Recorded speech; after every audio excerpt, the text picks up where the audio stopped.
Good afternoon. It's 12:45.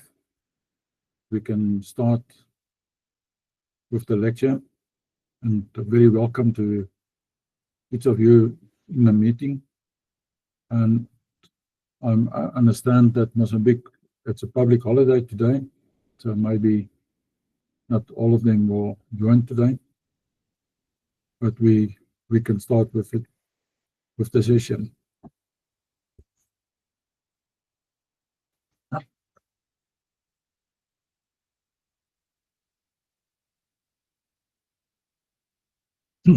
Let us start the session with a prayer. Father, help us to live with an internal perspective. Help us to stay focused on meeting the needs of others. Let us be your hands and your feet. Let us be your mouthpiece and bring your glory in everything we do in Jesus' name. Amen.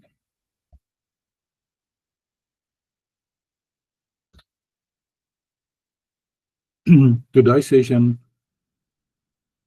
we want to focus on what's needed in the project management principles for nuclear power plants. And again, very welcome to the session. And we are now take cognizance of what we share with you. Emphasis is placed on the position oneself to gain a clear perception of project needs, fostering an environment conducive to learning and effective project management. So this is a session for today of the Center of Excellence. And let's look at what's needed in the fundamentals, safety fundamentals and fundamental safety principles. So fundamentals present the fundamental safety objective and principles of protection and safety and provide the basis for the safety requirements. So if we look at safety requirements, it's an integrated and consistent set of requirements, establish the requirements that must be met to ensure the protection of people, the environment, both now and the future. That includes also the protection of the assets and the facility. So the requirements are governed by the objective and principles of the safety fundamentals. So if a requirement is not met, measures must be taken to reach or restore the required level of safety. So the format and style and requirements facility, their use for the established in a harmonizing manner of a national regulatory framework. So it's very important that we know the nuclear regulatory framework, the regulatory body, and also the country's national regulatory framework. So safety requirements must be met, and if not, measures must be taken to restore it. So these principles form the basis of a harmonized national regulatory framework for all nuclear projects. It's an international control of the IAEA and ANEA in Mozambique, and the National Nuclear Regulator of South Africa. So the characteristics in these principles are nuclear projects are unique because of the presence of radioactivity and radioactive materials. So nuclear reactors use atomic fission process and critical to the harness nuclear energy and involve complex technology to use this energy for electricity production. So in electrical production, we need the Mozweli pebble small modular reactor technology, and what's needed to roll out this technology in the different projects. So Moswelli Holdings, nuclear engineering, what we can do is in nuclear regulations, manufacturing, and the processes regarding that, nuclear power plant, pivot type of production of energy, construction, PSMR construction, and what can we offer? The design, manufacturing, oversight of components, commissioning, operate, maintenance, and then also with that is to roll out project management of mega projects.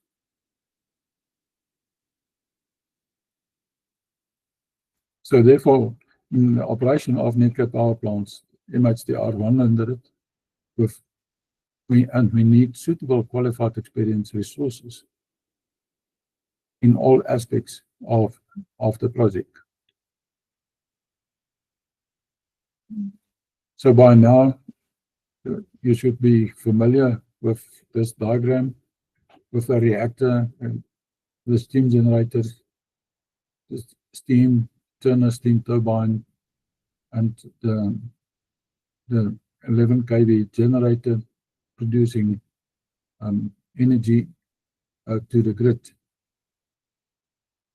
So therefore also we need our reactor, the steam generator, and the fuel source, the pebble,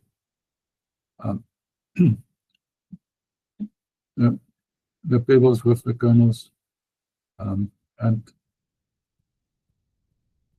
all of these form part of the safety features of the nuclear power plant. If we look at the layout of the nuclear power plant and where the reactors are vested, we call it the nuclear island. There's module 1 and module 2 with the auxiliary buildings between it and the electrical building, and then the conventional island where the steam turbine, the generator, and the rest of the balance of plant are vested in. So therefore, we need the nuclear power plant on the left-hand side with all the supporting facilities, and then the Moswelli Smart City in support of the nuclear power plant, the training center, hospital, housing, the village, fire station, shopping center, and the distribution system needed in, and it's supported by Moswelli head office, rolling out to the different programs in the different districts, countries. So therefore, we need to have the EIA study for the site, for nuclear and non-nuclear. But let's go on. If we look at the power plant itself, there's a module with the 1 reactor, module with the two reactors in it, and then the 2 models with the 4 reactors in it. And these reactors are below surface for safety reasons. But let's get to our principles.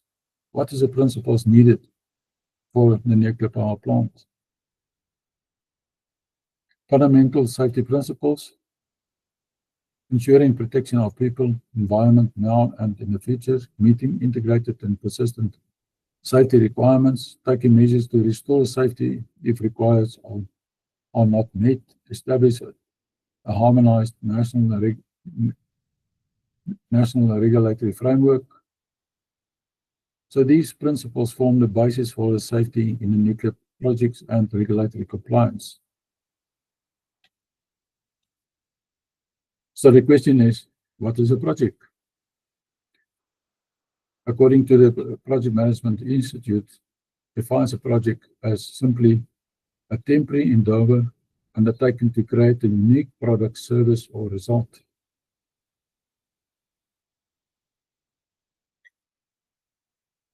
So therefore, projects are critical to the realization of performing organization's business strategy, because they are a means by which the strategy of a company is implemented. Projects are different from other ongoing operations within an organization because, unlike operations, projects have a definite beginning and an end, and they have a limited duration. So similarly, the individual processes that are used to manage specific project activities have definite beginning and end. So that is to summarize all the different projects and a pyramid of projects in a mega project like this. So what's the areas to be managed in a nuclear power plant? It's from integration, scope, time, cost, quality, human resources, communication, stakeholders, risk, procurement, health, safety, lessons learned, radiation dose, licensing, emergency planning, response. So therefore, we can divide it also into the management activities for a new nuclear power plant in each project phase, phase 1, phase 2, phase 3, for the pre-project activities, project development activities, contracting and construction, commissioning, operations, and decommissioning. So we need all of these, and also how does the licensing management fits into that?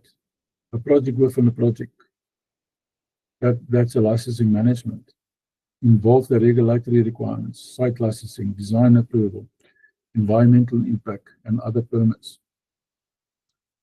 The licensing plan guides the interface with the nuclear regulator, specify documentations and timelines. Licensing requirements must be agreed upon before contracting, and non-nuclear permits are also considered.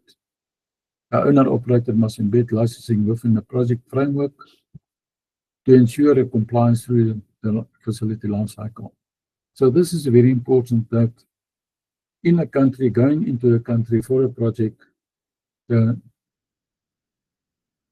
nuclear regulatory body, the licensing that permit the licenses, need to know the technology, and so that they can be part of the process and also be a guardian over the licensing process.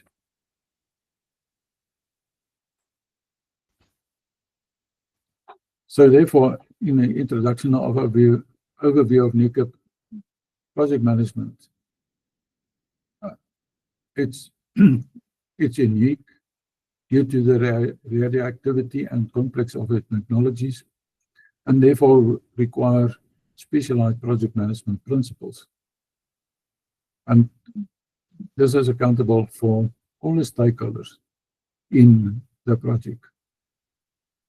So effective project management is essential for its success, especially for organizations new to nuclear projects, emphasizing learning, training, and robust frameworks. Part of the characteristics involve the presence of radioactivity and radioactive materials, utilizing atomic fission and critical to harness nuclear energy. So these projects require managing complex technologies to produce electricity, highlighting the need for specialized and understanding and handling of a nuclear power plant. So therefore, part of the characteristics are the skills and the framework. Organizations embarking on the first large nuclear project often lack necessary project management skills. Owner-operator must learn from experienced entities and invest in training their staff and best practices. That's part of the characteristics. Develop a robust project management framework. Early in the project life cycle is critical, and this framework should integrate with organization corporate management Oversight of vendor activities remains a crucial component of a project success. So take cognizance of the characteristics. So therefore, there's key areas of the characteristics: integration, scope, time, cost, quality, human resources, very important to that, with the different skill sets, communications, stakeholders, risk, procurement, health, safety, the environment. And then also lessons learned.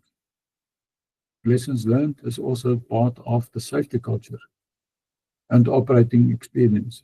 Radiation dose and radioactive waste management, the licensing for nuclear, the environment, and other. What is the permits that we need? What is our IEA requirements? And the permits need in the different areas, provinces, and municipalities. And then also very important from the start is emergency planning and response. And how does it fit into a country's emergency planning and response? The security and safeguards. So these areas cover the full project life cycle from pre-project to decommissioning. So a full project life cycle. So the role of communication, nuclear, what is the role of, does the communication play in nuclear project management? Communication planning determines who needs what information, when, how, and by whom. So it involves internal communication, external communication, formal and informal, written and verbal communication, vertical, horizontal communication flow. Remember that there's different stakeholders from government, the ministries, the different disciplines, the regulatory body, IEA, and so you can go on and then within the project itself. So we need effective communication to ensure stakeholders' alignment and project success. So what is needed in the core and supporting process? If we look at this diagram, it's the project management, program management, portfolio management, owner, operator, organization management. So therefore, we need a policy and a culture of leadership, management processes, core processes, supporting processes of what's needed to plan, do, check, act. And in the project scope, the control is critical to meet objectives and control. Define initially a project charter, involve key stakeholders to ensure their needs are understood. Detailed scope is developed during a project definition using inputs like the project charter and requirements documents. Issues are tracked until formally addressed, and scope may expand beyond the original problem statement if necessary. So issues and requirements need to be tracked and right through the project and keep track of it and what's necessary, because there's a lot of issues and registering your requirements in going forward.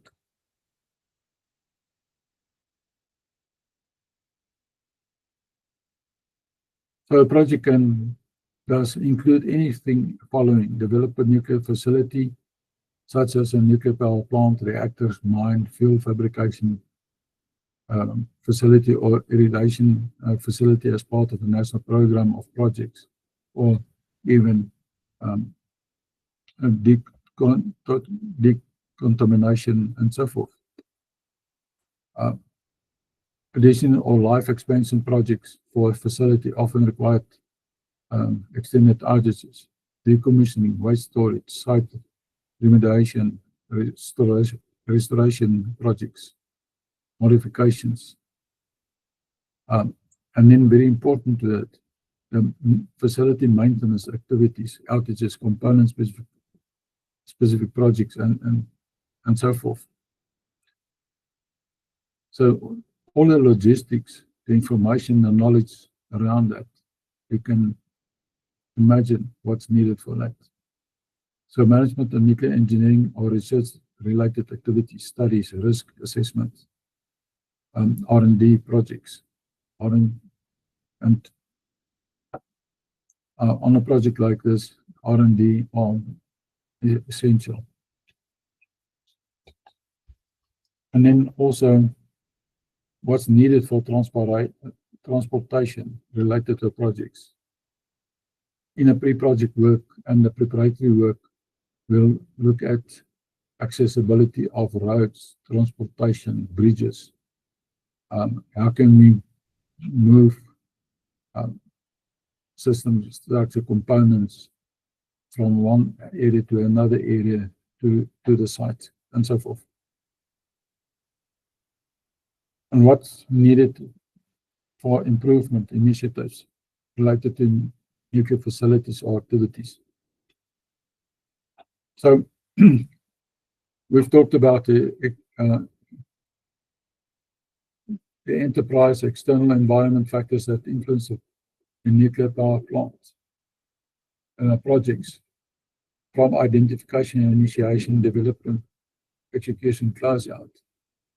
A nuclear project from the stakeholders, industrial involvement, regulatory environment, the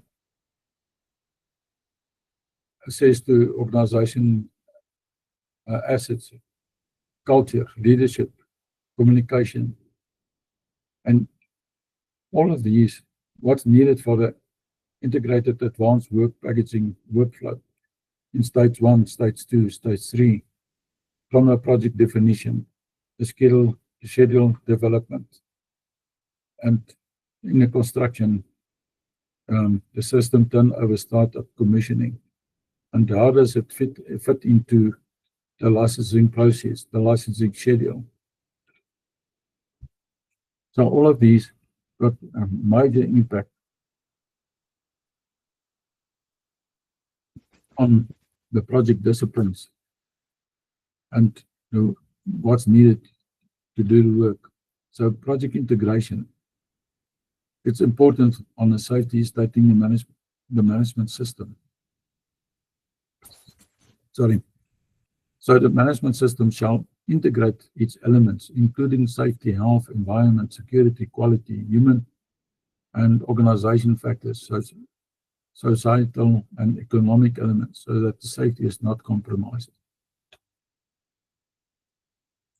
So therefore, very important is in the establishment of a project charter.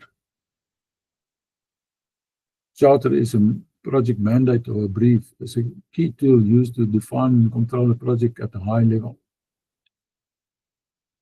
It provides clear direction and authority for the project objectives, scope, requirements, measures, and success of other items. It facilitates making the key decisions and context of other investment opportunities. So the project charter should not be confused with a project plan. When the project charter is being approved and authorized, then you can set up your project plan and decide what needed to execute this project. So project charters are created at project initiation and are normally not revised unless there is a major change to the project scope or deliverables. So to prevent that is to get your issues, your requirements in place, and then set up your project charter. So the project charter is an agreement between the owner of a project and the project lead that will execute the project. And the project charter is then also the highest level of approval for typically a project sponsor.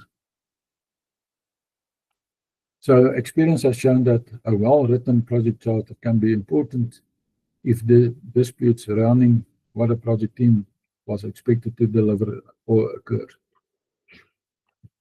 So in a mega project like this, we need to be very clear in our definition and integration with a project charter.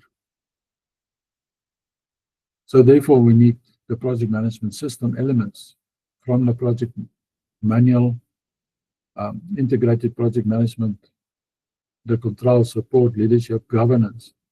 Governance are very important, resources, support. And out of that, create your project management plan, knowledge management, project records, activities. Develop project processes, identification of the scope and objectives, requirements for key interested parties, the stakeholders, main contractor, regulator. As I said just now, it's very important to keep your stakeholders in place and what is the requirement of all the stakeholders. Conforms to applicable legislation, regulations, and industry codes and standards. Learning from experience. Planning of sequence activities. And then very important, establish and assign suitable resources and skills workforce for the different work program structures, the different projects, and how do and interdependencies. Establish process controls, acceptance criteria, necessary monitoring and measuring, performance management, and then establish also and identify, manage process risk, and then, if necessary, establish of an independent oversight function. So if we look at the project phases, the drivers, inputs, outputs, and phase gates of the owner, the project manager, the project core team, project stakeholders. And what's the phase inputs, the project phases, the phases outputs, and phase gates of the approvals. What's your stage gates between the process, and where do you need to intervene in your initiation, planning, execution, and closing. So in the management manual and plan, introduce the highlights aspects such as the high-level project description, the project leadership, goals, policies, management structure. Provide an orientated, integrated tool. So it's, as such, needs to be well communicated, available, accessible, easy to read, effective introduction to the project. Provide an index referring readers to more detailed information where necessary. So as Dr. Trevor said, the nuclear is very complex and it takes time, and spend quality time in your planning for the framework for your project management.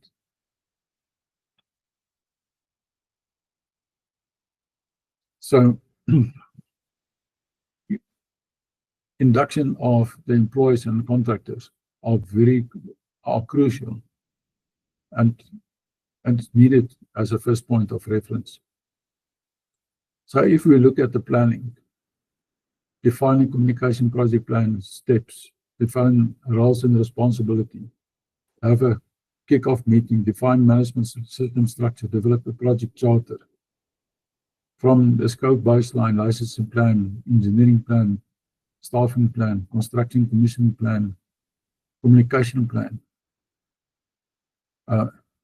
And then on the left-hand side, what's necessary for a kick-off meeting is an effective way to bring stakeholders together to discuss the project and its beginning and to initiate the planning process. To transfer the organization business vision, strategy, the vision, goals, objectives, roles and responsibilities, initial project plan, how success will be measured, the project performance, potential risk and bottlenecks, logistical and team communication, management methods, best practices to follow, project management tool to use, So within that, as I said just now, is the licensing management manual and plan. This is also very, very important, so that everybody need to know what is the initial in the licensing and the site and the design. The key mechanism in guidance, the interface with a nuclear regulatory body. The licensing plan provides a common understanding of the regulatory requirements and necessary licensing steps to follow it. And then what's the documentation required for the licensing process? So from the strategy to handover, in the different licensing phases, I'll show you just now, we need to define the document submittal plan to the regulator, to the nuclear regulatory body, and then also in the process going forward through your different baselines, from the concept baselines, detailed design baseline, construction and procurement baseline.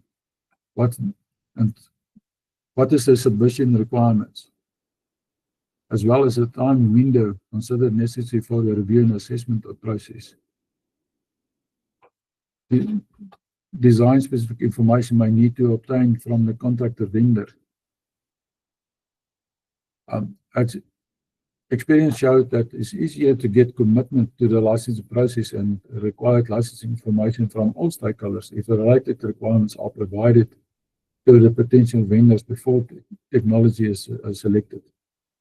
So the licensing management manual and plan are crucial in our process. Provision governing the transfer of required documentation should be included in the contract. These requirements and licensing plan need to be agreed with a nuclear safety regulation body before contracting. So have your meeting with it, explain to them what's necessary, get their requirements, build in that requirements into your manual and plan, and then get agreement to that. So non-nuclear license and permits need to be considered in a licensing plan. So that's also very important to that.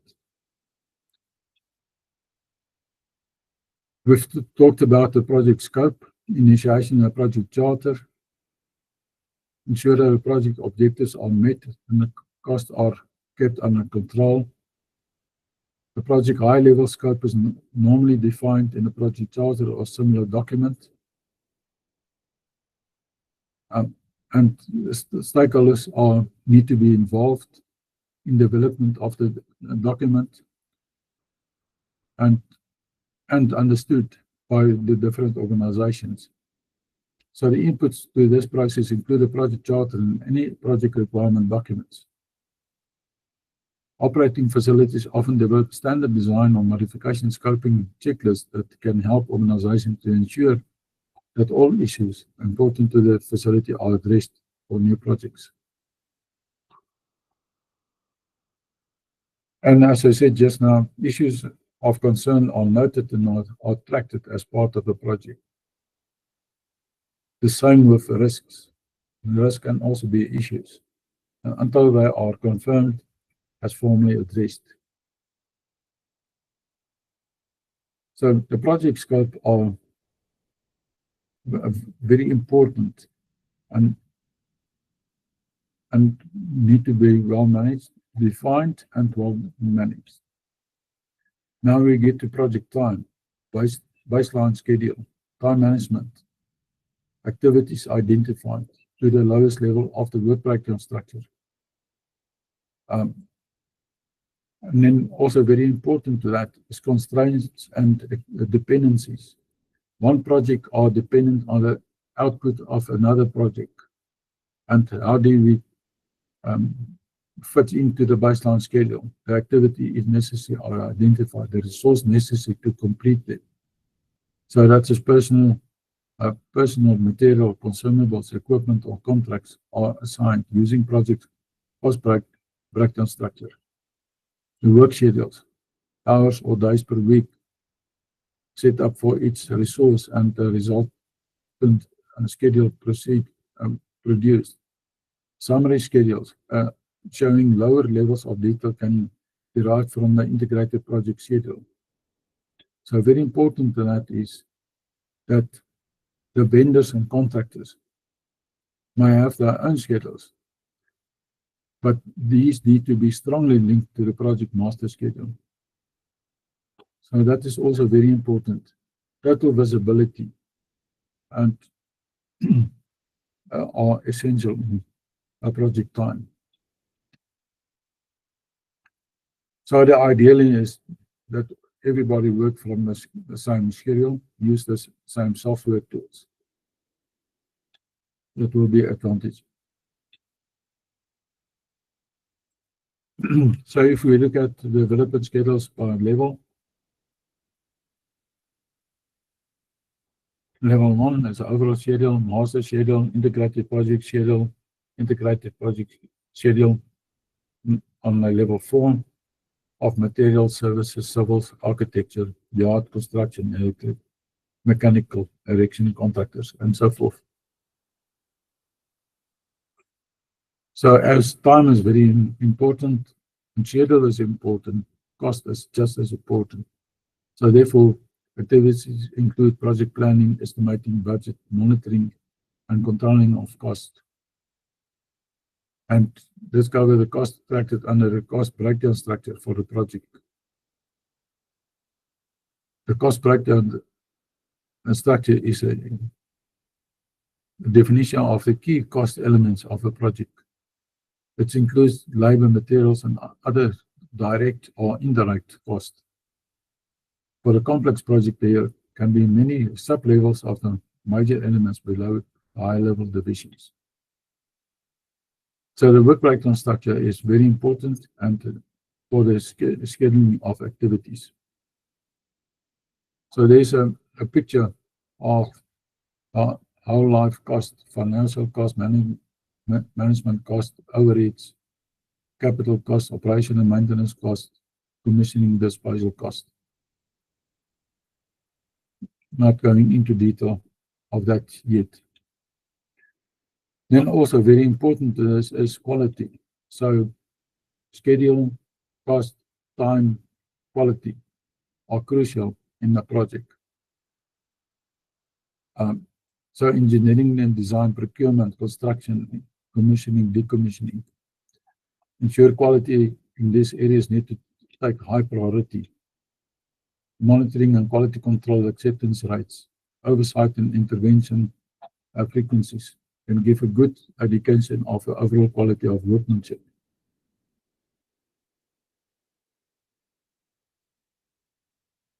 So we can't overemphasize project quality, and then also delays can realize in project risks if the quality is not up to the standard that's necessary. But overall, this might result in a regulatory intervention, large rework, and project delays. You do not want to raise a key licensing issue. A key licensing issue is maybe just as a work stop order, and you need to prevent that. So all of these intertwine together, and the project quality are of great importance.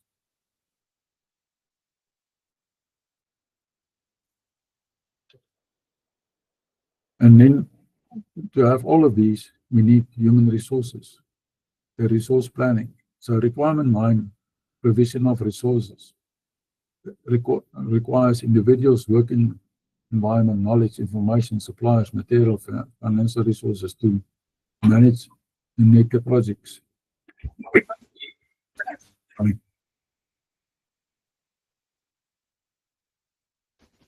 So senior management need to define the competencies of resources. It requires training to maintain competencies. And so requirement 9 emphasizes the importance that resources have in the context of network activities, stating that Senior management shall determine the competence and the resources necessary to carry out the activities of the organization safely and shall provide them. This applies equally to nuclear projects. Individuals at all levels need to be competent in their skills, be able to work safely and understand the standards that they are expected to apply. So human resource planning are very crucial and for the success of your project.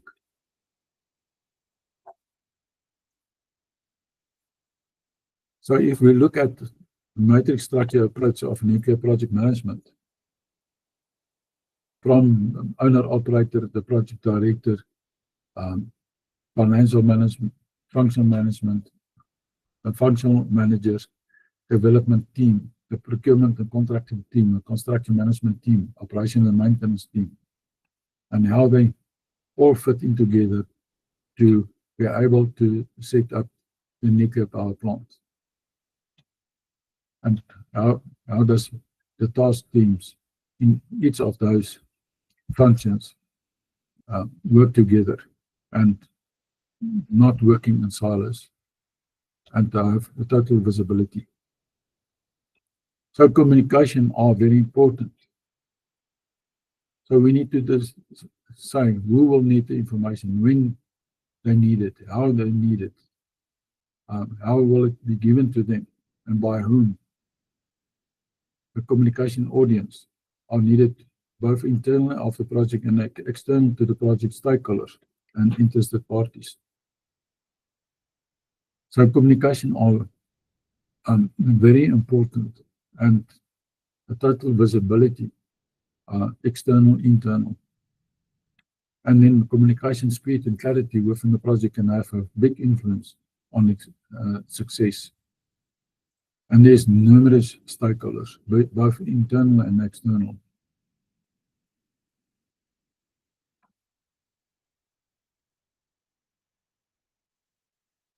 So again, senior management shall ensure that appropriate interaction with interested parties take place, and communication are crucial.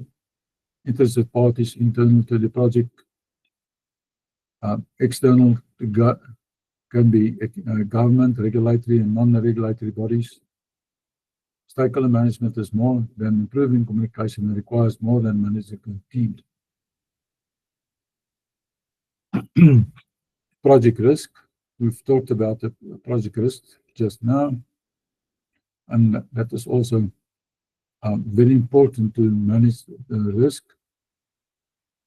identify the risk, the techniques, reduction of risks, reduction of risk, retention, transfer of risk, implementation of risk, monitor effective of solutions.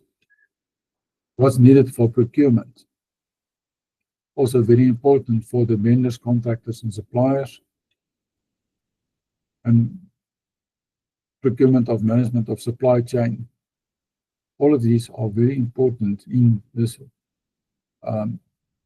in the selection, oversight, management systems, inspection and testing, having informed customer role, fairness and ethics issues, and then also the nuclear safety environment, health and safety environment, operational and safety reviews, are as high as reasonable, achievable, and then also what's needed in the health and safety environment. Lessons learned. We've talked about the lessons learned just now of process, equipment, techniques, skills, and procedures. All of these are contribute to the success and the principles of the project. Radiation and radioactive waste management. And the ALARA principle, as low as reasonable, achievable, of shielding, protective, robotics, decontamination, training, mock-up facilities. We've talked about the licensing environment, what's necessary licensing of such facilities is essential of a project within a project. And the design authority, throughout understanding and embedded all licensing requirements within the project framework. So the licensing process in phase 1, phase 2, phase 3, to achieve the different milestones. Emergency planning and response, we've talked about it just earlier on. And what's necessary for that, security and safeguards, we talked about that also.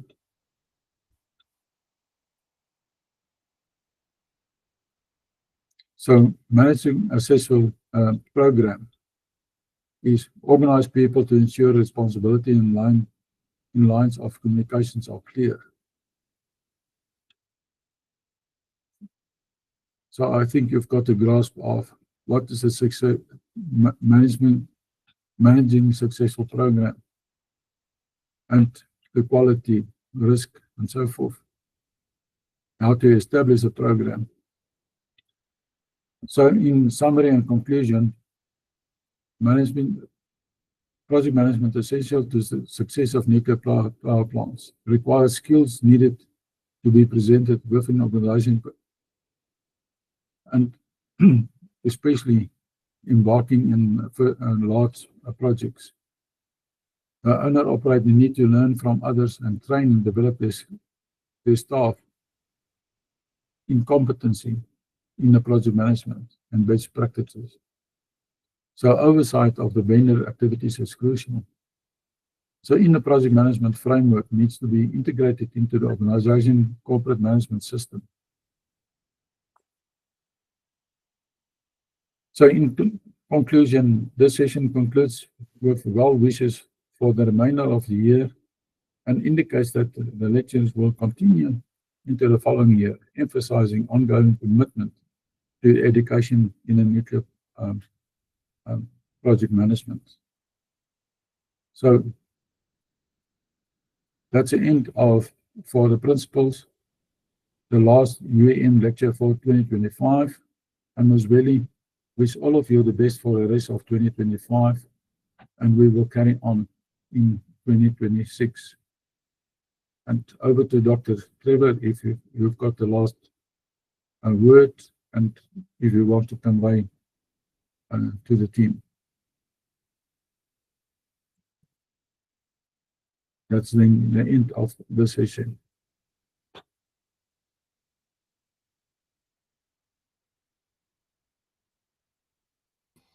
Thank you, Gerrit. Thank you, Doctor.